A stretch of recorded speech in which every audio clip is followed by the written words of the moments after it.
The great hall of the Galactic Concord was silent. 1,000 diplomats from 100 different species sat in their seats and watched the tall woman walk to the center platform. She moved like water flowing over stones, smooth and graceful, and her pale blue skin seemed to glow softly in the dim light. Her name was, and she was the voice of the Dominion. They were one of the oldest species in the known galaxy. They had built their first starships when humans were still learning to make fire. They had mapped the stars, created the hyperspace lanes, and helped form the Concord that kept peace between worlds. They were beautiful and wise and ancient, and they looked down on younger species the way a grandmother might look at a child playing with blocks. Did not want to be here. The words she was about to speak felt like stones in her mouth, heavy and wrong, but the council had given her orders and she would obey. She raised her hand, and the great screens behind her came to life. They showed a small blue planet, third from its sun, covered in water and green land and white clouds. Earth the human. The diplomats shifted in their seats. Some made sounds of interest, others made sounds of disgust. Humans were new to the galaxy. They had only discovered faster-than-light travel 300 years ago. In galactic terms, they were bobbies taking their first steps. But they were useful bobbies, brave and stupid and willing to fight in places where other species would not go. The Concord had been using human soldiers as shock troops for 2 centuries now, sending them into the most dangerous conflicts while the elder species watched from safe distances. Now the Concord needed more from them. The collective was stirring at the edge of known space, and everyone was afraid. An alliance with humanity was no longer optional. It was necessary. And alliances required symbols. Spoke the words the council had written for her. She talked about unity and partnership and mutual respect. She talked about bridging the gap between old and new. She talked about a marriage that would show the galaxy that they and humanity stood together. She did not say that she was the bride. She did not say that she had volunteered for this duty, because no other woman would accept such a shameful assignment. She did not say that she felt sick inside at the thought of binding herself to a human, even in name only. The diplomats applauded politely when she finished. The decision was made. The treaty was signed. All that remained was the wedding itself. Met her future husband for the first time on the observation deck of the diplomatic station. She had read his file a dozen times. Commander Cole, 42 years old, born on Earth in a place called Montana, served in the human fleet for 20 years. His record was acceptable but not impressive. He had never commanded a large ship. He had never won a famous battle. He was exactly what the council had requested. A human who was unimportant enough that no one would care if he spent the rest of his life in a political marriage to an alien woman. He was standing with his back to her when she entered the observation deck. The great window showed a field of stars, and he was watching them with his hands clasped behind his back. He was not tall for a human. His hair was brown and cut short, and he wore the plain gray uniform of a human officer. She cleared her throat, and he turned around. His eyes were brown, the color of earth after rain. They were ordinary eyes in an ordinary face. There was nothing special about him at all. Felt herself relax slightly. This would be easier than she had feared. A simple man, a simple arrangement, and then she could return to her real work while he faded into the background of her life. She spoke first because that was proper. She was the senior diplomat, the representative of an elder species. He was just a human. She told him that their marriage was purely political. She told him that they would appear together at official functions, but otherwise live separate lives. She told him that she expected him to be quiet and cooperative and not cause problems. He listened without interrupting. When she finished, he nodded once. His voice was calm when he answered. He said that he understood. He said that she needed a symbol and he could be that symbol. He did not seem angry or upset. He did not seem to feel anything at all. found herself curious despite her distaste for the situation. She asked him if he resented being chosen for his expendability. Most humans she had met were emotional creatures, quick to anger and slow to forgive. She expected him to show at least some bitterness. Instead, he smiled. It was a small smile, barely visible, and it did not reach his eyes. He told her that everyone underestimated the quiet ones. He said he had found that useful. Something about the way he said it made uncomfortable. She dismissed the feeling. He was just a human, trying to make himself seem more interesting than he was. She had seen such behavior before. The wedding took place the next day. It was broadcast across 47 star systems. Billions of beings watched as of the Dominion spoke the words of binding with coal of earth. She wore the traditional silver robes of her people, and he wore his dress uniform, and they stood together on a platform of white stone while lights flashed and cameras recorded every moment. When the ceremony ended, felt nothing. The marriage was a political tool, nothing more. Coal was a symbol, a prop, a piece of furniture in the great house of galactic diplomacy. She assigned him to a minor position on her diplomatic vessel, a security officer role that would keep him busy and out of her way. He accepted the assignment without complaint. He moved into his quarters on the ship and began his duties, and returned to her work as if nothing had changed. She did not expect to see him again, except at official functions. She did not expect to think about him at all. She certainly did not expect that this quiet, ordinary man would soon change everything she believed about humanity, about war, and about the nature of true strength.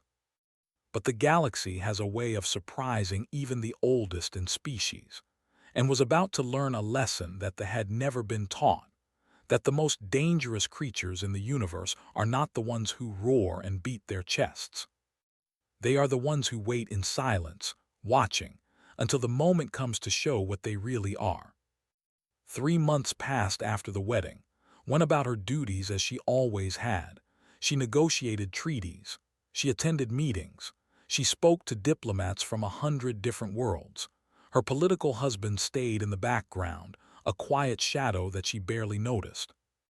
She saw Cole at meals sometimes. He sat alone, eating the strange foods that humans preferred, and he spoke to the other crew members in his calm, soft voice. The other humans on the ship seemed to respect him, though could not understand why. He was not important. He was not impressive. He was just a man doing a simple job. Sometimes she caught him watching her. His brown eyes would follow her across a room, and there would be something in his gaze that she could not read. When she looked back, he would nod politely and return to whatever he was doing. She told herself it meant nothing. Then the came, and everything changed. The collective had been sleeping for 1,000 years. They were a nightmare species, the kind that mothers used to frighten children on 100 different worlds. They were insects the size of men, with hard shells and sharp blades where their arms should be. They shared one mind, one will, one hunger. When they woke, they fed. And they were always hungry. The first attacks came at the edge of known space. Colonies went silent. Ships disappeared. The conquered sent scouts to investigate, and the scouts did not come back. Then the fleet appeared above 4. 4 was a refugee world, a place where people ran when their own planets became too dangerous. 2 million beings lived there from 6 different species. They had nowhere else to go. They had thought they were safe. Was on the diplomatic vessel Harmony's Promise when they dropped out of hyperspace. She was in her quarters, reviewing documents when the alarms began to scream. She ran to the bridge and saw the tactical display, and her heart went cold. There were hundreds of ships. They filled the sky like a swarm of metal locusts. The conquered defense fleet was present, but they were outnumbered 40 to 1. It was not a battle. It was a slaughter waiting to happen. The admiral in charge of the defense fleet made the only decision he could. He ordered a retreat. The conquered ships began to power up their hyperspace drives, preparing to run. But the Harmony's Promise could not run. A weapon had struck their engine section in the opening moments of the attack. The ship was crippled, drifting, unable to jump to safety. Watched as the defense fleet vanished one by one, winking out of existence as they fled to safety. She watched as the swarm turned toward her ship and the helpless planet below. She knew she was going to die. The bridge crew was panicking. Officers shouted orders that no one followed. The captain was trying to contact the retreating fleet, begging them to come back, but there was no answer. They were alone. Then the door to the bridge opened, and Cole walked in. Barely recognized him. He was wearing tactical armor, black and heavy, covered with equipment she did not recognize. He moved differently than before, no longer the quiet man who sat alone at meals. He moved like a predator, smooth and sure, every step precise and deliberate. The bridge went silent. Everyone turned to look at him. He spoke directly, ignoring everyone else. His voice was the same as always, calm and soft, but there was something underneath it now, something hard. He asked for authorization to use the ship's shuttle bay. He said he needed a small craft and permission to launch. Asked him why. She asked him what he planned to do. They could not evacuate 2 million people. They could not fight a fleet of hundreds. They could not do anything. He told her he was not planning to evacuate anyone. He was going down to the planet's surface. She stared at him. She told him that there were 16,000 ground troops landing on that planet at this very moment. She told him that he was one man. He smiled. It was not the polite smile she had seen at their wedding. It was something else entirely, something that made her want to step backward even though she did not understand why. He said yes. He said they had no idea what that meant. The captain tried to object. He said it was suicide. He said no one human could fight an army. He said the proper course of action was to prepare for death with dignity, not to throw lives away on foolish gestures. Cole looked at the captain, just looked at him. The captain stopped talking. Found herself speaking without meaning to. She gave the authorization. She did not know why. Something in his eyes told her that he was not a fool, that he knew something she did not, that there was a reason for this madness. He thanked her. He turned to leave. She called after him. She asked him what he thought he could do against an army. He stopped at the door. He did not turn around. He told her to watch. He told her to record everything. He said that when it was over, she would understand why humanity had been hiding in plain sight for 300 years. Then he was gone. Ordered the communications officer to patch into his helmet feed. She told herself it was for documentation purposes, for the historical record, so that future generations would know how one brave fool had died. She did not know that she was about to witness something that would change the galaxy forever.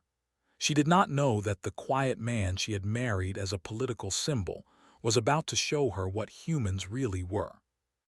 She did not know that she was about to watch a single man walk into hell and make it his own. The refugees had run as far as they could run. 2 million people from 6 different species had fled across the planet's surface until they reached the valley, a wide basin surrounded by high mountains on all sides. There was only one way into the valley, a narrow pass through the mountains where the ancient rivers had carved a path through the stone. The pass was barely wide enough for 50 soldiers to walk side by side. The walls rose high on either side, steep and deadly. It was the perfect place to defend, but there was no one to defend it. The conquered soldiers had retreated with the fleet. The refugees had no weapons, no training, no hope. 16,000 were marching toward that pass. They would reach it in less than an hour. When they did, they would pour through like water through a broken dam, and 2 million people would die. Cole landed his shuttle at the mouth of the pass. The small craft settled onto the rocky ground, and the hatch opened, and he stepped out into the cold mountain air. He was carrying a plasma repeater, a large weapon that could fire hundreds of shots before it overheated. He had a belt of thermal charges around his waist, small bombs that could melt through metal. And strapped to his back was a sword, an actual blade made of folded steel, the kind of weapon that humans had used to kill each other for thousands of years before they learned to fly between the stars. Watched through his helmet feed from the crippled ship above. She did not understand why he had brought a sword. It made no sense. Plasma weapons could kill from a distance. A sword required you to be close enough to touch your enemy. It was primitive. It was foolish. She would learn. Cole walked toward the pass. His boots crunched on the gravel. His breath made clouds in the cold air. He looked up at the mountains rising on either side of him, and he seemed to be calculating something, measuring distances and angles in his mind. Then he heard them coming. The sound of them was like nothing else in the galaxy. It was a clicking, chittering roar, the noise of 16,000 insects moving as one. They appeared over the ridge at the far end of the pass, a wave of black shells and gleaming blades, and they saw the single human standing in their path. They did not slow down. Why would they? He was one man, they were an army. Cole raised his plasma repeater and began to fire. What happened next would be studied by military academies across the galaxy for centuries. Watched it happen, and she could not believe what she was seeing. He did not stand still and shoot. He moved constantly, flowing from position to position, using the rocks and the walls and the uneven ground to protect himself. They were fast, but he was always somewhere else when their blades struck. They were strong, but he turned their strength against them, letting them crash into each other in their eagerness to reach him. The plasma repeater sang its deadly song. Each shot found its target, fell in waves, their bodies piling up in the narrow pass, but there were so many of them, and the weapon could not fire forever.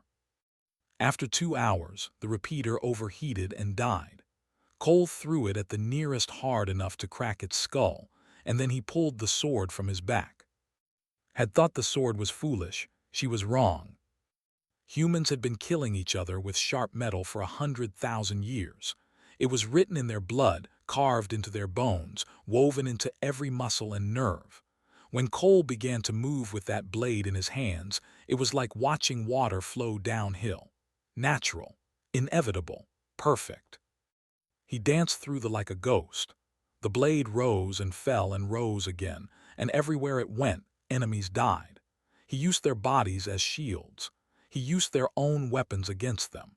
He fought in ways that no training program could teach, ways that only came from a species that had spent its entire existence learning how to kill. The thermal charges created walls of fire that funneled the enemy into killing grounds. When a blade finally cut his arm, he did not slow down. When another one slashed his leg, he kept fighting. Watched him take wounds that would have killed any 3 times over, and he simply refused to stop. Hour after hour, the battle continued. They kept coming, and Cole kept killing them. The floor of the pass became a carpet of broken shells and dead insects. The walls were painted with blood, most of it not his own. By the 4th hour, something strange began to happen. They were slowing down.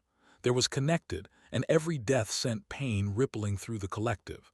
One man was causing them more pain than any army they had ever faced. Their coordination began to fail. Their attacks became sloppy and desperate.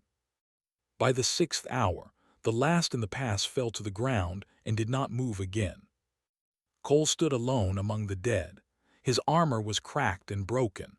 His body was covered in wounds. The sword in his hand was chipped and dull from cutting through so many shells. But he was alive. He was standing, and behind him 2 million refugees watched in complete silence. He turned and looked up at the sky, where he knew the Harmony's promise was drifting in orbit. His voice came through the communication channel, hoarse and tired but still calm. He recommended that they delay the retreat order. He said the situation had changed. Could not speak. She could not move. She could only stare at the image on her screen, at the single human standing in a pass filled with 16,000 dead enemies. She had married him because he was expendable. She had dismissed him because he was ordinary. She had been so very wrong. The conquered fleet returned 12 hours later. They had expected to find wreckage and death. Instead, they found the orbital fleet in chaos, their ships drifting without direction, their coordination shattered like glass. The psychic shock of 16,000 deaths had rippled through there, and they could not recover. The battle above 4 became a victory. The refugees were saved. They were driven back. And across 47 star systems, beings of every species asked the same question: what happened? The answer was impossible. One man had killed an army. One human had done what entire fleets could not do. The footage from Cole's helmet spread across the galaxy like wildfire, and no one could explain what they were seeing. Demanded answers. She flew down to the planet's surface herself, to the medical station where they were treating her husband's wounds. She walked past the doctors and the machines and the crowds of grateful refugees until she found him lying on a bed, covered in bandages, looking up at her with those ordinary brown eyes. He did not seem surprised to see her. He did not seem to feel anything at all. He simply waited for her to speak. She asked him what he was. She asked him how any of this was possible. She asked him why everything she thought she knew about humans was wrong. He was quiet for a long moment. The medical machines beeped softly. The doctors had stepped away to give them privacy. Then he began to talk. He told her that humans were not what the galaxy thought they were. He said that every elder species had looked at humanity and seen the same things: short, small territory, no psychic abilities, primitive biology. Every elder species had made the same mistake. They had assumed that these things meant humans were weak. They were wrong. He told her about Earth. He called it a death world, a planet where everything was trying to kill everything else all the time. The predators were fast and deadly. The weather was violent and unpredictable. Diseases swept across continents and killed millions. And for 200,000 years, humans had survived all of it. They had survived because they were the most relentless creatures on that planet. Not the strongest, not the fastest, not the most intelligent, just the most stubborn. When a human started chasing something, the human did not stop. When a human was wounded, the human kept fighting. When a human faced impossible odds, the human found a way to win anyway. Listened. She did not interrupt. The more he spoke, the more she understood that she had been blind her entire life. He told her about something humans called persistence hunting. In the ancient days before technology, humans would chase their prey across miles and miles of land. The prey was faster, but humans did not need to be fast. They just needed to keep moving. Hour after hour, day after day, the human would follow until the prey collapsed from exhaustion. Then the human would walk up to the fallen animal and kill it with a rock. That was what humans were. They were the species that never stopped. He told her that humanity had been hiding its true nature since it first joined the conquered. They had let the elder species see them as useful but expendable, brave but stupid, strong but limited. They had taken the dangerous missions and the impossible battles, and they had won just enough to be valuable, but never so much that the galaxy would become afraid. Because humans understood something that the elder species had forgotten. In a universe full of ancient civilizations with vast fleets and powerful weapons, the most dangerous thing was not strength. It was being seen as a threat. So they had hidden. They had played weak. They had let everyone underestimate them while they watched and learned and waited. Asked him why he had agreed to the marriage. He could have refused. He could have let someone else be the political sacrifice. He smiled, and there was something sad in his eyes. He told her that she had the answer backward. The marriage was not a sacrifice. It was an opportunity. Humanity had needed a way to show the elder species what they really were, but words would never be enough. They only believed what they witnessed with their own eyes.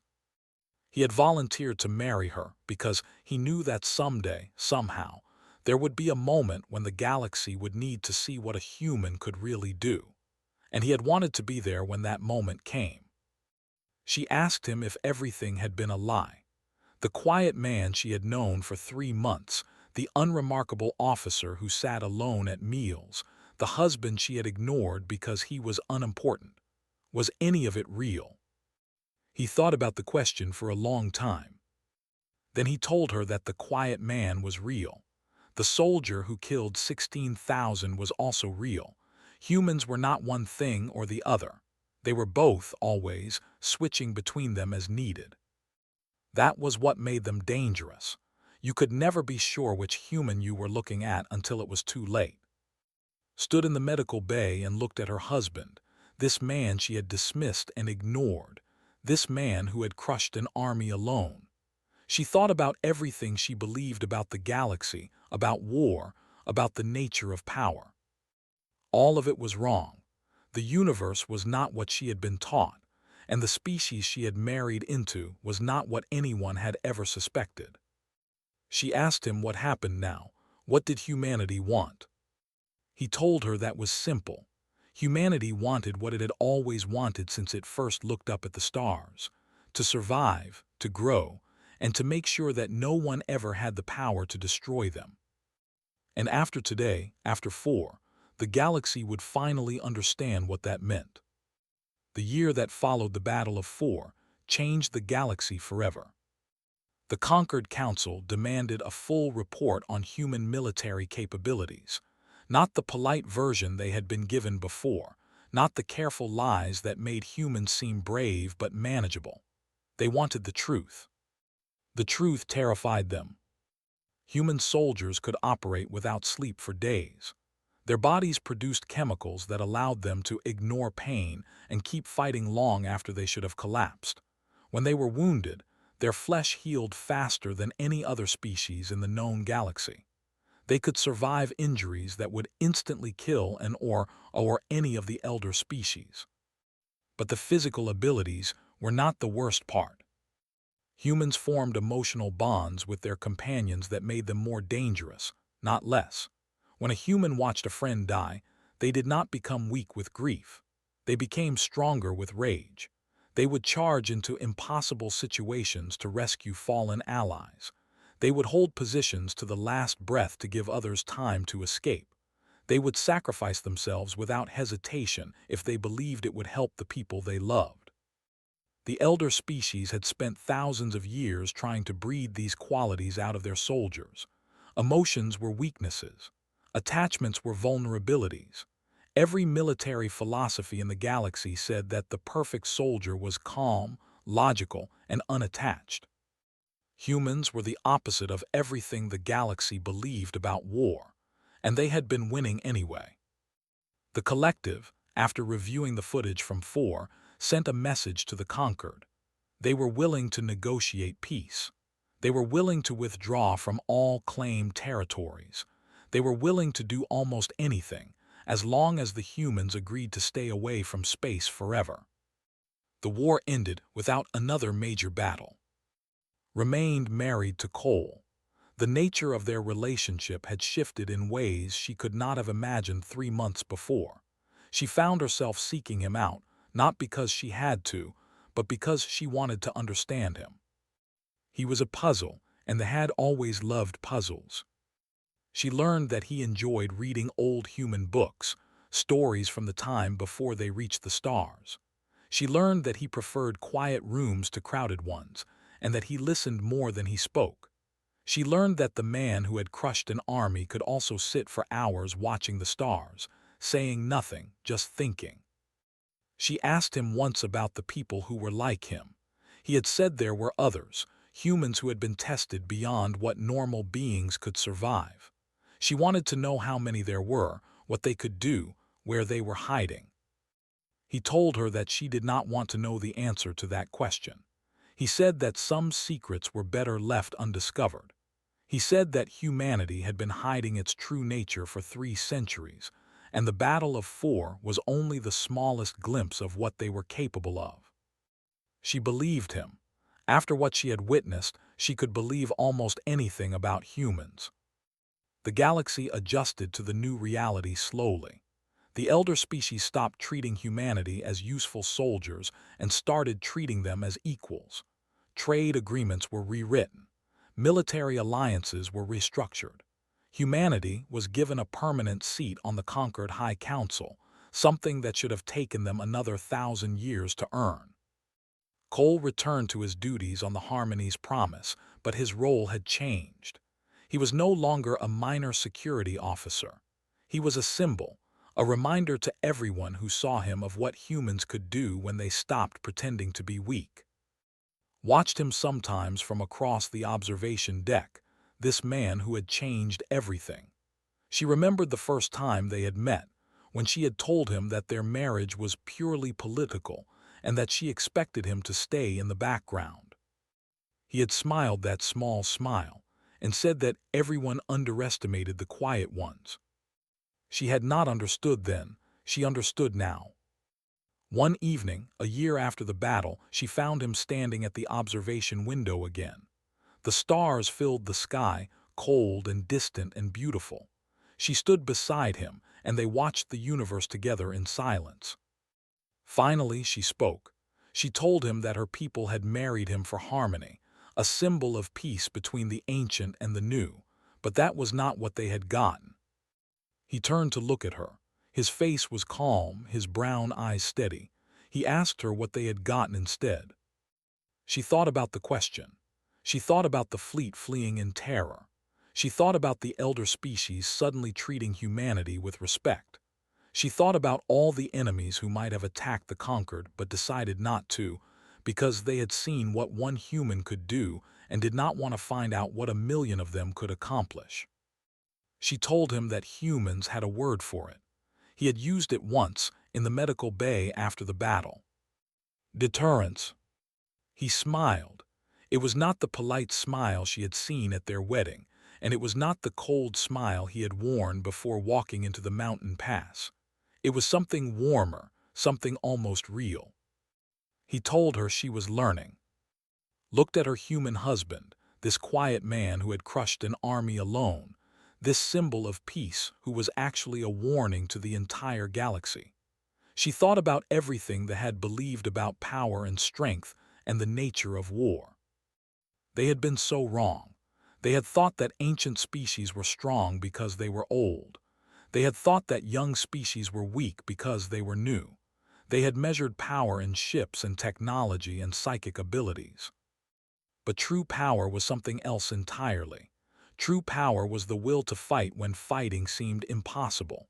True power was the refusal to give up, to surrender, to accept defeat even when defeat was certain.